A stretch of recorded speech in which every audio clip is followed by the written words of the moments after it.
can tell how bad levels of starvation now are in Gaza, as the population there begins the third month of a complete aid blockade by Israel, because last night the BBC finally dedicated a serious chunk of its main news programme, The News at 10, to the issue.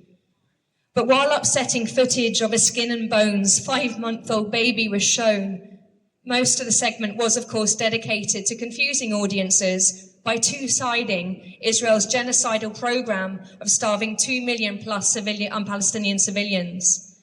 Particularly shocking was the BBC's failure in this extended report to even mention once the fact that Israel's Prime Minister, Benjamin Netanyahu, has been a fugitive for months from the International Criminal Court, which wants him on trial for crimes against humanity.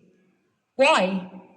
For using starvation as a weapon of war against the civilian population.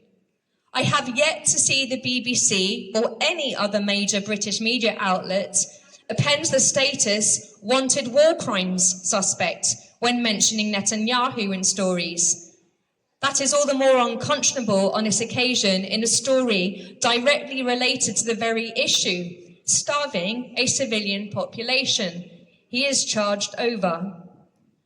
Was mention of the arrest warrant against him avoided because it might signal a little too clearly that the highest legal authorities in the world attribute starvation in Gaza directly to Israel and its government, and do not see it as the British establishment media apparently doing as some continuing unfortunate humanitarian consequence of war.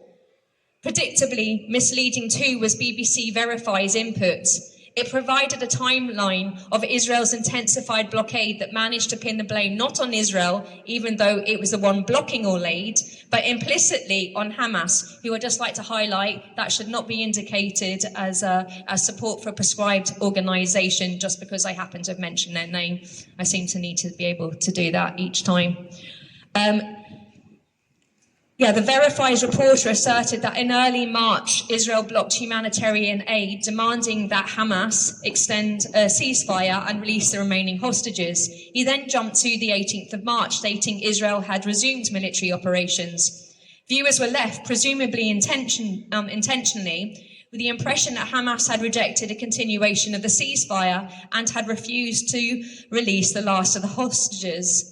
But none of that is true. In fact, Israel never honoured the ceasefire, continuing to attack Gaza and kill civilians throughout. And actually, I just want to add to that, they increased their military operations throughout the West Bank where there is no Hamas.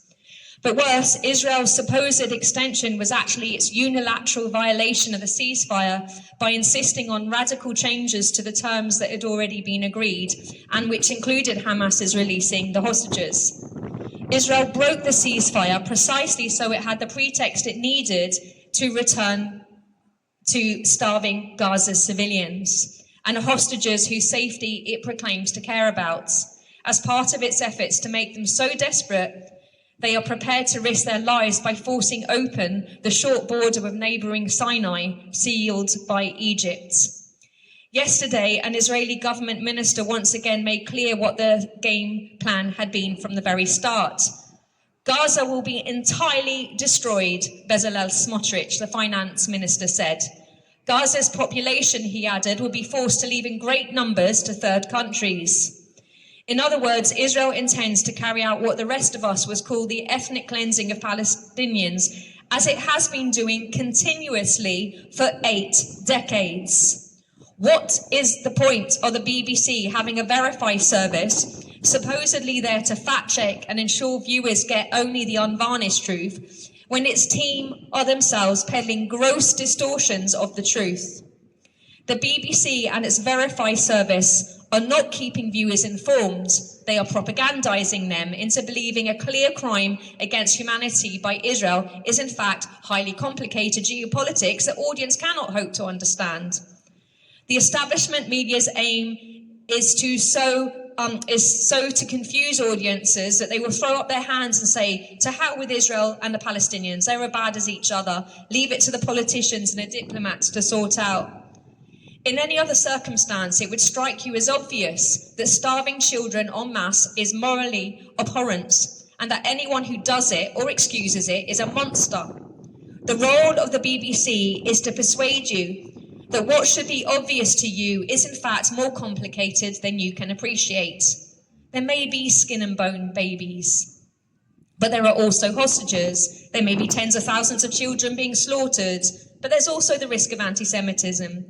Israeli officials may be calling for the eradication of the Palestinian people, but the Jewish state they run needs to be preserved at all costs. If we could spend 5 minutes in Gaza without the constant babbling distractions of these so-called journalists, the truth would be clear. It's genocide. It was always a genocide.